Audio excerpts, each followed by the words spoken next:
사고의 자유. 오늘의 이야기. 뒷담화와 사내 정치 속에서 INFJ가 직장에서 살아남는 법 8가지. 지금 시작하겠습니다. 직장 생활이 힘든 이유는 업무량 때문만은 아닙니다. 오히려 일을 잘하는 사람도 인간관계 때문에 지치는 경우가 많습니다. 특히 조직 안에는 공식적인 업무 관계 외에도 보이지 않는 수많은 관계가 존재합니다. 누가 누구와 친한지, 누가 누구의 편인지, 누가 어떤 사람을 싫어하는지, 누가 상사에게 신뢰를 받고 있는지와 같은 것들이 업무 능력만큼이나 조직 생활에 영향을 미치기도 합니다. INFJ는 이런 미묘한 분위기를 상당히 빠르게 감지하는 편으로 묘사됩니다. 누군가 웃고 있지만 실제로는 불편해하고 있다는 것을 알아차리거나 회의에서 특정 사람이 유난히 침묵하는 이유를 생각하기도 합니다. 말보다 분위기를 읽고 표면적인 행동보다 그 뒤에 있는 감정을 생각합니다. 문제는 바로 이 능력이 직장에서는 양날의 검이 된다는 것입니다. 남들이 그냥 지나치는 분위기를 알아차리기 때문에 불필요한 긴장까지 감지할 수 있습니다. 누군가의 뒷담화를 들으면 그 사람이 없는 자리에서 자신도 언젠가는 같은 방식으로 이야기될 수 있다는 생각이 들기도 합니다. 그래서 어느 편에 서야 할지 고민하고 정치적인 행동을 해야 하는지 아니면 자신의 업무만 묵묵히 해야 하는지 갈등하게 됩니다. 그러나 직장 생활에서 중요한 것은 모든 정치에 참여하는 것도 아니고 모든 정치에서 완전히 벗어나는 것도 아닙니다. 핵심은 정치적인 사람이 되지 않으면서도 정치에 휘둘리지 않는 것입니다. INFJ에게 필요한 것은 사람을 믿지 않는 냉소가 아닙니다. 오히려 사람을 이해하되 모든 사람에게 자신의 속마음을 공개하지 않는 지혜입니다. 직장은 친구를 만드는 공간이기도 하지만 동시에 이해관계가 존재하는 조직입니다. 따라서 좋은 사람이 되는 것과 만만한 사람이 되는 것은 완전히 다릅니다. 그렇다면 뒷담화와 사내 정치가 존재하는 조직에서 INFJ는 어떻게 자신의 성향을 지키면서도 현명하게 살아남을 수 있을까요? 지금부터 뒷담화와 사내 정치 속에서 INFJ가 직장에서 살아남는 8가지 방법을 알려드리겠습니다. 첫 번째, 뒷담화에 동조하지 않되 굳이 정의의 심판관이 되지도 마십시오. INFJ가 가장 조심해야 할 것 중 하나가 뒷담화입니다. 누군가 다가와 특정 동료에 대한 이야기를 시작합니다. 그 사람 진짜 이상하지 않아. 팀장님이 왜 저 사람만 좋아하는지 모르겠어. 사실 그 사람 뒤에서는 다들 싫어해. 이때 INFJ는 상당히 난처해집니다. 상대방의 감정을 무시하고 싶지는 않지만 그렇다고 다른 사람의 험담에 동참하고 싶지도 않습니다. 여기서 가장 좋은 방법은 동조하지도 공격하지도 않는 중립적인 태도입니다. 그럴 수도 있겠네요. 저는 그 부분은 잘 모르겠습니다. 직접 이야기해보는 게 제일 정확하지 않을까요? 정도로 대화를 흘려보내는 것입니다. 중요한 것은 상대에게 교훈을 주려고 하지 않는 것입니다. 남 욕하면 안 됩니다. 그렇게 생각하면 안 되죠. 이렇게 말하면 오히려 자신이 새로운 갈등의 중심이 될 수 있습니다. 직장에서 살아남는 사람은 모든 잘못을 지적하는 사람이 아니라 불필요한 갈등에 자신의 이름을 올리지 않는 사람입니다. INFJ에게 필요한 것은 침묵이 아니라 전략적인 침묵입니다. 두 번째, 모든 사람에게 좋은 사람이 되려고 하지 마십시오. INFJ는 인간관계에서 상대의 감정을 많이 고려하는 경향을 보일 수 있습니다. 그래서 부탁을 거절하기 어렵고 상대가 서운해할까봐 자신의 의견을 숨기기도 합니다. 하지만 직장에서는 이것이 반복되면 문제가 생깁니다. 처음에는 착한 사람으로 보입니다. 그러나 시간이 지나면 어느 순간 저 사람에게 부탁하면 해준다는 이미지가 만들어질 수 있습니다. 이때부터 선의가 의무로 바뀝니다. INFJ가 해야 할 것은 냉정한 사람이 되는 것이 아닙니다. 경계가 있는 사람이 되는 것입니다. 지금 제 업무가 있어서 어렵습니다. 이 부분은 담당자에게 요청해 주시면 좋겠습니다. 오늘까지는 처리하기 어렵습니다. 이런 말을 할 수 있어야 합니다. 상대가 한번 서운해한다고 해서 나쁜 사람이 되는 것은 아닙니다. 오히려 건강한 관계는 서로의 한계를 존중하는 관계입니다. 세 번째, 정치에 참여하지 않더라도 조직의 흐름은 파악해야 합니다.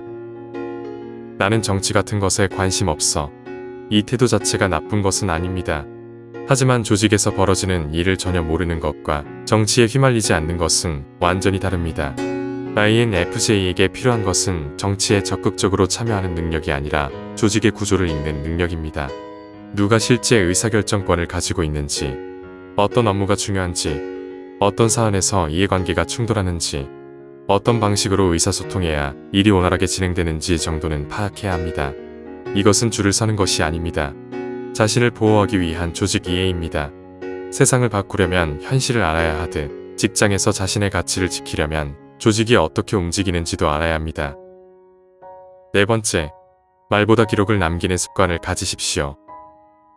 INFJ는 대인관계의 감정적인 부분에 민감할 수 있지만 직장에서는 감정보다 기록이 자신을 보호해줍니다.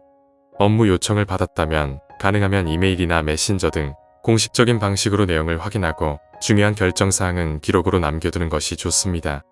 말씀하신 내용은 이렇게 이해했습니다. 확인차 정리하면 A 업무는 제가 담당하고 B 업무는 김철수님이 담당하는 것으로 이해했습니다. 이런 간단한 기록만으로도 나중에 불필요한 오해를 줄일 수 있습니다. 특히 사내 정치가 심한 조직일수록 기억보다 기록이 강합니다. 누가 어떤 말을 했는지 감정적으로 논쟁하는 것보다 언제 어떤 업무가 어떻게 결정되었는지를 보여주는 편이 훨씬 강력합니다. INFJ에게 필요한 것은 공격적인 태도가 아니라 증거가 남는 업무 방식입니다. 다섯 번째, 내 속마음을 모든 동료에게 공개하지 마십시오. INFJ는 깊은 관계를 선호하는 경우가 많습니다. 그래서 자신이 신뢰하는 사람이 생기면 자신의 고민이나 생각을 상당히 깊이 이야기할 수 있습니다. 하지만 직장에서는 주의가 필요합니다. 오늘의 친밀한 동료가 반드시 10년 뒤에도 같은 위치에 있을 것이라는 보장은 없습니다. 특히 상사에 대한 불만, 동료에 대한 평가, 개인적인 약점, 조직에 대한 불편한 생각은 쉽게 공유하지 않는 편이 안전합니다. 이것은 사람을 믿지 말라는 뜻이 아닙니다. 신뢰와 정보 공개는 다른 문제라는 뜻입니다. 누군가를 좋은 사람이라고 생각하는 것과 그 사람에게 내 모든 정보를 알려주는 것은 별개의 문제입니다. 성숙한 INFJ는 점점 이 차이를 배우게 됩니다. 여섯 번째, 누군가의 감정을 지나치게 책임지지 마십시오. INFJ는 주변 사람의 감정 변화를 민감하게 느끼는 경우가 있습니다. 상대의 표정이 어두워지면 내가 뭘 잘못했나 라고 생각할 수도 있습니다. 하지만 직장에서 모든 사람의 기분을 책임질 필요는 없습니다. 상대가 기분이 나쁜 이유가 나 때문이라는 증거는 없습니다. 상사가 무뚝뚝한 것도, 동료가 조용한 것도, 누군가 회의에서 불편해 보이는 것도 모두 INFJ와 관련된 일은 아닙니다. 이것을 구분하지 못하면 조직 생활은 끝없는 감정 노동이 됩니다. INFJ가 반드시 배워야 할 문장이 있습니다. 저 사람의 감정은 저 사람의 책임이고 나의 감정은 나의 책임입니다. 상대를 배려하되 상대의 감정을 대신 살아주지는 않는 것. 이것이 직장에서 자신을 보호하는 중요한 기준입니다. 일곱 번째, 실력이라는 가장 강력한 방패를 만드십시오. 사내 정치가 아무리 복잡해도 결국 조직에서 가장 강력한 방어막 중 하나는 자신의 업무 역량입니다. INFJ가 인간관계의 분위기에 지나치게 신경 쓰다 보면 정작 자신의 본업을 놓칠 수 있습니다. 하지만 업무에서 신뢰를 쌓아놓으면 이야기가 달라집니다. 약속한 일을 정확하게 처리하고 문제가 발생했을 때 해결책을 제시하며 기한을 지키고 협업 과정에서 신뢰를 쌓으면 사람들은 점점 그 사람의 가치를 인정하게 됩니다. 특히 정치적인 말보다 꾸준한 결과가 오래갑니다. 누군가 뒤에서 나를 어떻게 평가하더라도 업무 결과와 평판이 탄탄하다면 쉽게 흔들리지 않습니다. INFJ가 만들어야 하는 것은 인기 있는 사람이 되는 것이 아니라 대체하기 어려운 사람이 되는 것입니다. 여덟 번째, 마지막에는 모두에게 인정받는 것보다 자신의 평온을 선택하십시오. 직장 생활을 오래 할수록 알게 되는 사실이 있습니다. 모든 사람에게 좋은 사람이 될 수는 없습니다. 아무리 성실하게 행동해도 누군가는 싫어할 수 있습니다. 아무리 조심해도 누군가는 오해할 수 있습니다. 아무리 공정하게 행동해도 누군가는 자신의 이해관계 때문에 불편해할 수 있습니다. 그렇다면 어디까지 신경 써야 할까요? 기준은 간단합니다. 내가 떳떳한가? 내 업무를 제대로 하고 있는가? 타인에게 불필요한 피해를 주지 않았는가? 약속을 지키고 있는가? 부당한 행동에 동조하지 않았는가? 그리고 필요한 순간에는 내 권리를 지키고 있는가? 이 정도라면 모든 사람의 평가까지 책임질 필요는 없습니다. INFJ가 직장에서 진정으로 자유로워지는 순간은 사람들이 자신을 좋아하기 시작할 때가 아닙니다. 사람들이 자신을 어떻게 평가하든 자신의 기준을 지킬 수 있게 되는 순간입니다. INFJ가 직장에서 살아남는 가장 좋은 방법은 정치꾼이 되는 것이 아니라 쉽게 흔들리지 않는 사람이 되는 것입니다. 직장에서 뒷담화는 완전히 사라지지 않을 수 있습니다. 사람이 모이는 곳에는 이해관계가 생기고 이해관계가 생기면 갈등과 정치가 발생하기 마련입니다. 그렇다고 INFJ가 자신의 본래 성향을 버리고 계산적인 사람이 될 필요는 없습니다. 오히려 그 반대입니다.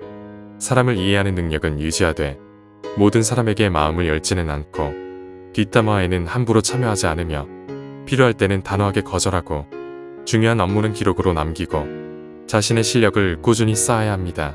그리고 무엇보다 중요한 것은 다른 사람의 감정을 자신의 책임으로 착각하지 않는 것입니다. 직장은 인간관계의 시험장이 아니라 자신의 삶을 유지하기 위한 하나의 공간입니다. 누군가 나를 좋아할 수도 있고 싫어할 수도 있습니다. 누군가는 나를 높게 평가할 수도 있고 누군가는 낮게 평가할 수도 있습니다. 하지만 그 모든 평가가 나의 가치를 결정하는 것은 아닙니다. 성숙한 INFJ는 결국 그것을 깨닫습니다. 나는 모든 사람에게 좋은 사람이 될 필요가 없다. 다만 내가 어떤 사람인지는 내가 결정하면 된다. 뒷담화에 참여하지 않아도 됩니다. 모든 정치에 줄을 서지 않아도 됩니다. 모두와 친하게 지내지 않아도 됩니다. 그 대신 자신의 업무를 제대로 하고 신뢰할 수 있는 사람들과 건강한 관계를 만들며 자신의 경계를 지키면 됩니다. 그리고 어느 순간부터 알게 됩니다. 직장에서 살아남는 가장 강력한 방법은 남을 이기는 것이 아니라 자신의 평판과 실력, 그리고 평온을 잃지 않는 것이라는 사실을 말입니다. 오늘 이야기는 여기까지입니다. 영상이 마음에 드셨다면 좋아요와 구독 부탁드립니다. 끝까지 시청해주셔서 감사합니다.